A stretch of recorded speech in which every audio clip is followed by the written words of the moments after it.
An error has been detected in the transmission network between Pod 042 and Pod 153. Said error is fragmented data caused by deterioration of transmission environment. It may be so, however it may also not be so. Message unclear. After repeated information exchanges between multiple pods, an unexpected phenomenon has occurred. We pods have developed unusually protective feelings towards support targets 2B, A2, and 9S. Could this be our will? Whatever the case, we tactical support units have a duty to see this through to the end. You sound like an android. Agreed, but just as androids are influenced by humans, so are we tied to our creators. Memory check complete. Maintenance mode complete. Yorha Unit 9S. Activate. They met briefly, but only just. Good morning, 9S. Am I... Analysis. The enemy structural unit collapsed during battle. Unit 9S suffered damage from the fall and was placed in emergency suspend mode. Fall location was deemed too dangerous, thus said unit was transported to current location. All system checks and reactivation complete. Operator. Operator Model 210 is deceased. Black box signal not found. Oh. Situation report.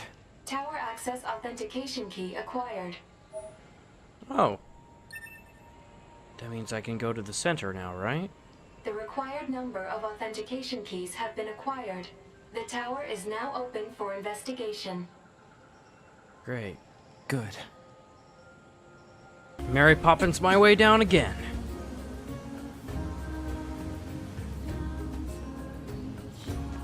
Now let's start. Here's as good as any. Tower subunit access granted.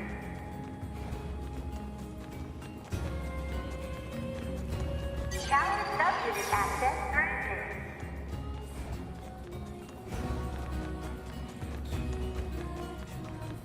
Tower subunit access granted.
Only one left. Congratulations! You've unlocked all of the subunits. That means a special prize is waiting for you inside the tower. Cram it. We look forward to serving you. Alert. Enemy caution level rising. Cause is most likely concern over Unit 9S gaining access to tower. Out of my way!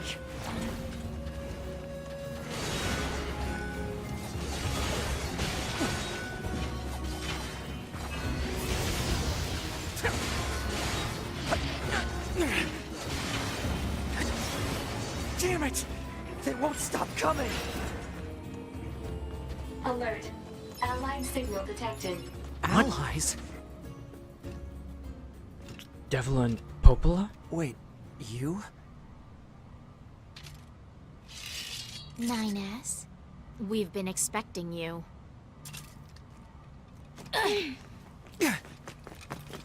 What? The two of us will take things from here. You need to open the door to the tower. I'm having a real difficult time understanding how you know about all this, but okay, sure. Fine. Devola? Popola? What are you doing here? Remember your promise? What are you talking about? Come on, NieR. Hack in while you can. None of this makes any sense! We'll explain everything once we're inside. Look at them, absolutely destroying them down there.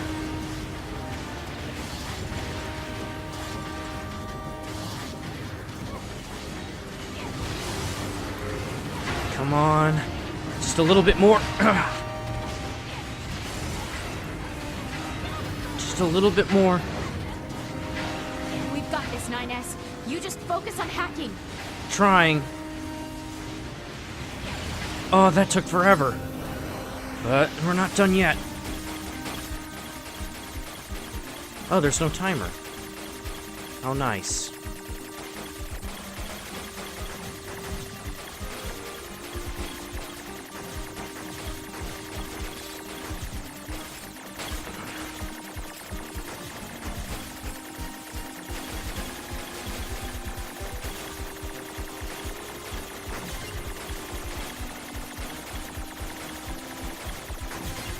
Okay, I can do this.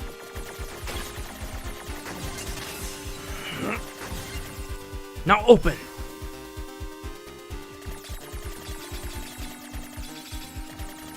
Come on. What's this barrier? Analysis. It is part of a closed defensive system. What? Well, how do I break it down? Hypothesis. Unit 9S could permit his self-consciousness data to lose control. The resulting energy surge has an acceptable probability of temporarily paralyzing the barrier. That's almost as bad as not going in at all!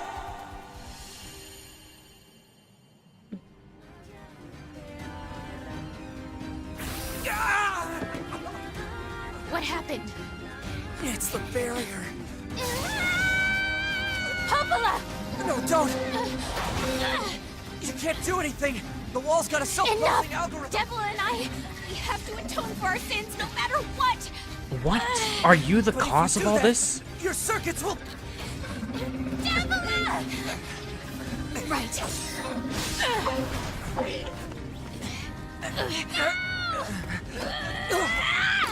Devola! I hope you don't regret this. Don't regret what?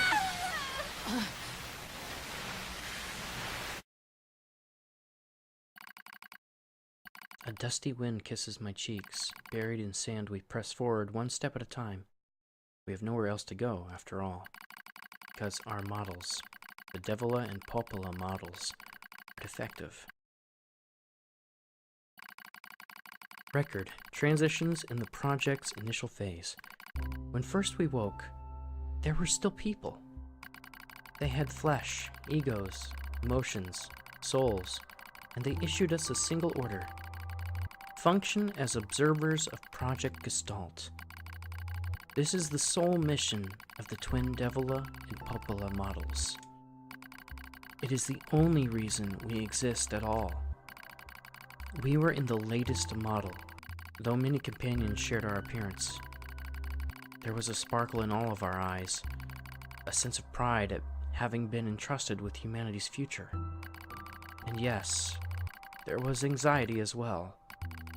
But we existed as a pair. We shared destiny's burden as a pair.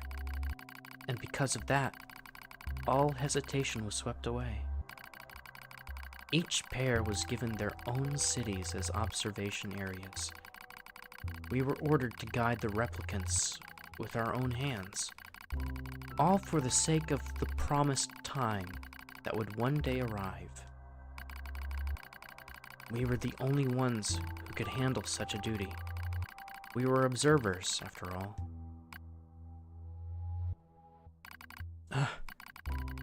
Watch out! Devola staggers and falls in the soft yet unforgiving sand. I hurry to her side and sigh with relief when I find she's not seriously hurt. Are you alright? Sorry, sis. Guess I spaced out there for a bit. She smiles, with the same wry smile I know so well, as she rubs absently at her leg. It's wrapped in a white bandage. Your bandage is coming undone. Here, let me change it. It's alright, Popola. Come on. We have to go before we lose the light. We won't be going anywhere if sand gets into that thing. Now quit whining and hold still. I'll be quick. Devola grunts and turns away. I take it as consent. Soon we are resting in the shade of a nearby rock as I pull the bandage free. Artificial skin, torn and bloodied, peeks out from beneath the bandage. Judging by Devola's current lack of ambulatory control, I imagine the circuitry underneath has been damaged as well. Taking a deep breath, I check the circuitry to see if it can be repaired, replace the bandage and hope for the best. Oh. As expected, wiring in the nerve circuitry has been damaged. Replacing it will require new connectors, as well as some tools. None of which is easy to find in a desert. Sorry about this, sis, mutters Devola. That wry smile again. It kills me every time. Don't you dare apologize. You've done nothing wrong. Calmly change the bandage, trying not to let my worry show. I make it as tight as possible, so no sand can slip inside. It's all I can do until I get the proper materials. But that's going to be a tall order, considering our current condition. I'm sorry, sister. Okay, now you're apologizing. We both apologize, while insisting the other's apology isn't necessary. It's kind of funny in a way. Such a trivial exchange under such circumstances. We laugh together, the sound echoing out across the desert before being stolen by the cool evening wind.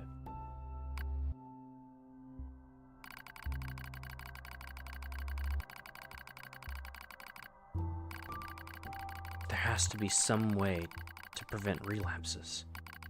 Devola's sharp voice echoes through our private quarters. You must be quiet, sister. The replicants will hear.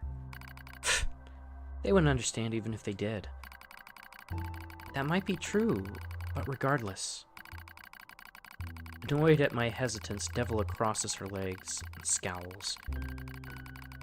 The black scrawl took another victim, she says. That's 3 this month. It's spreading way too fast. Let's wait and see what happens. I'm tired of hearing you say that. Her shout makes me jump. Just a little, but enough for her to notice. Seeing that, her eyes suddenly open wide. I'm sorry, sis. It's not your fault. I shouldn't have lashed out like that. It's okay. I understand. It's all going wrong. You can feel it too, right? When I was first assigned to Project Gestalt, I was over the moon with pride. But now, my chest hurts just to think about it. If it were to fail... Before we knew it, the replicants had gained a sense of self, and the black scrawl started raging out of control. It moved fast. So fast. Like a wind. Popola and I would go to the observation room, and act like it was all okay. We'd talk to the replicants as if we didn't have a care in the world. But at night, we'd just hold each other and share the horror of it all. I'm glad you were with me, murmurs Popola. I couldn't have handled being an observer all alone. We were able to endure because we had each other. Did the humans see this coming? Is that why they made a twin model? Are they really so clever? Were they really so cruel? I couldn't have done this by myself. I would have descended into madness. I simply couldn't bear such a burden all alone. When I get the chance, I'm going to try contacting another city. Maybe these abnormalities are a localized problem. I pray that's the case. Even if we're of no use ourselves, things will still work out if the other observers can pull through. Don't worry, it's going to be okay. But it wasn't okay. Nothing was okay. All thanks to a pair of Devola and Popola models from another town. The wind rubs my cheeks. The sand grazes my skin. It's grown cold out here. We walk with renewed purpose, hoping to make up for lost time. Devola loses her balance every now and then. It gets bad after a while. I slip myself under her arms so she won't fall again. We press on. Is your leg all right? Well, I doubt I'll be dancing anytime soon. But yeah, it's fine. She smiles as she says this, but I can tell she doesn't have much left. And yet she continues to smile. Also, I won't worry. I remember when our resistance allies injured her leg. I was furious, beyond fury. I wanted to scream and cry and lose myself in it. But then she smiled, and all of that rage just drifted away. To think we have the same face, yet such different smiles. One day I realized how much she reminded me of the martyrs I'd seen in old records. That was the day we decided to leave our town forever. Our role as observers ended on the day Project Gestalt collapsed. All due to the actions of Devola and Popola models from another town. With the original Gestalt lost, humanity was doomed to an inevitable extinction. Knowing this, we gathered what remaining replicant data we could find and launched it to the surface of the moon. And though success was as unlikely as finding a lost sand grain in the desert, we still had to attempt it. We still had to try. We were androids, you see. Protecting humanity was our instinct. Other androids, beholden to that same instinct, began to direct their hate at the Devola and Popola models who'd snuffed out humanity. It started small. A few offhand remarks, the occasional glance. But even the smallest things have weight. And with enough of them combined, that weight eventually became a boulder. Emotions boiled over. Remarks became jeers. And soon enough, my sister and I were the perfect target for persecution. At first, we simply accepted the fact that our friends turned on us. It was almost unavoidable, I suppose. We were observers for Project Gestalt, after all. And while we didn't cause it to fail, the people who did, well, they looked just like us. So we accepted it. We took the resentment and scorn we endured. Because, as crazy as it sounds, I think we actually felt responsible. We moved from town to town in an effort to avoid persecution. But in one such town, my seemingly infinite patience finally broke. My sister Devola met with an unprovoked violence at the hands of a resistance member. She said something in response to his taunts. Something quiet. And though her words were ambiguous, he slashed her leg nearly in two. My vision narrowed. Everything went red, and then she smiled at me. It's okay, sis. There's nothing we can do. But it was too late. My emotions were no longer in my control. I'm simply not strong enough to stand aside and let the most important person in the world come to harm. Devola and I left town that same day. Violence like that wouldn't stop. It was going to happen again. And it wouldn't be coming from just one person. So rather than let them kill us, we ran. I guess it was the greatest resistance I could muster.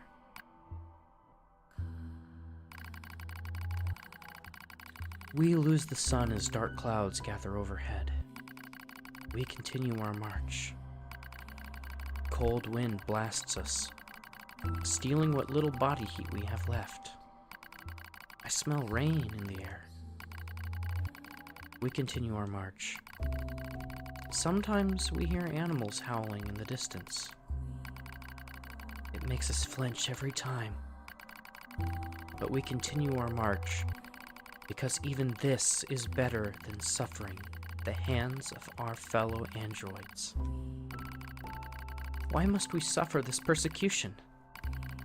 I know we're the same model as the androids who doomed humanity, so I understand that part.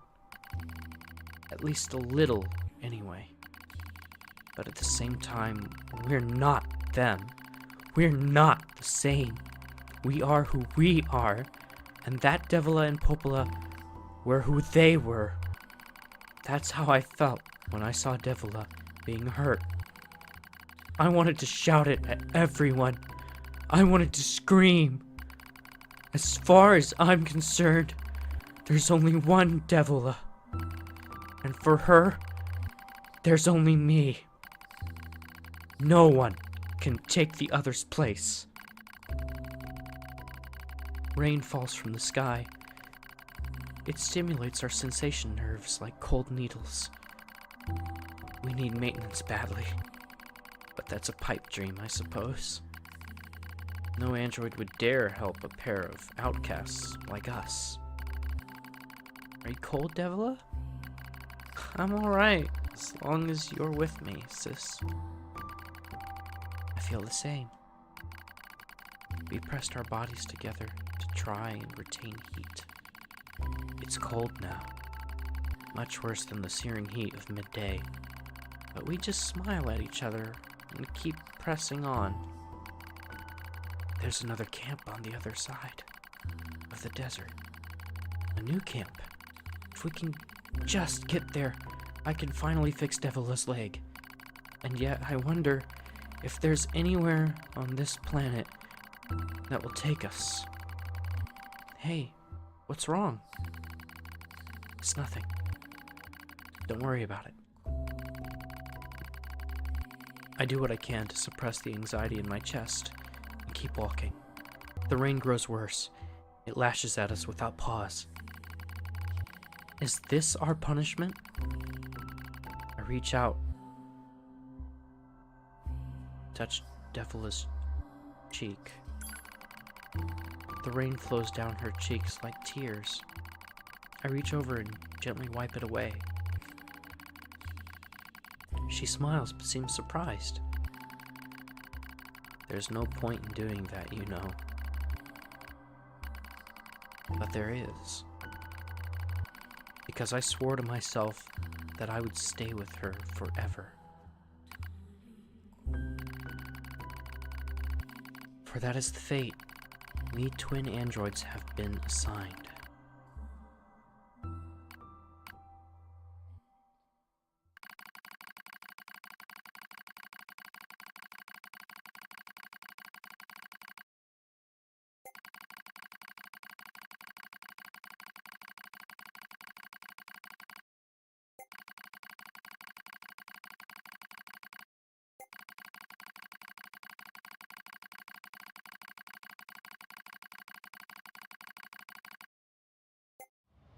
That is all that remains from their personal record during the era in which they were referred to as administrators. I see. Query: why do the androids Devola and Popola seem to prefer death over surviving alone? There was a very high probability that at least one could have escaped. I hope you never have to understand. Affirmative. Query. Why does this tower possess an entrance at all? All material transport takes place via aerial vehicles. It is irrational for an infiltration route to be so easily accessible. I wouldn't call this Hypothesis. easily accessible, Entrance is a trap. but I agree. The trap. Well, I think that's it for this episode. I'll see you in the next one. Till then, stay tuned.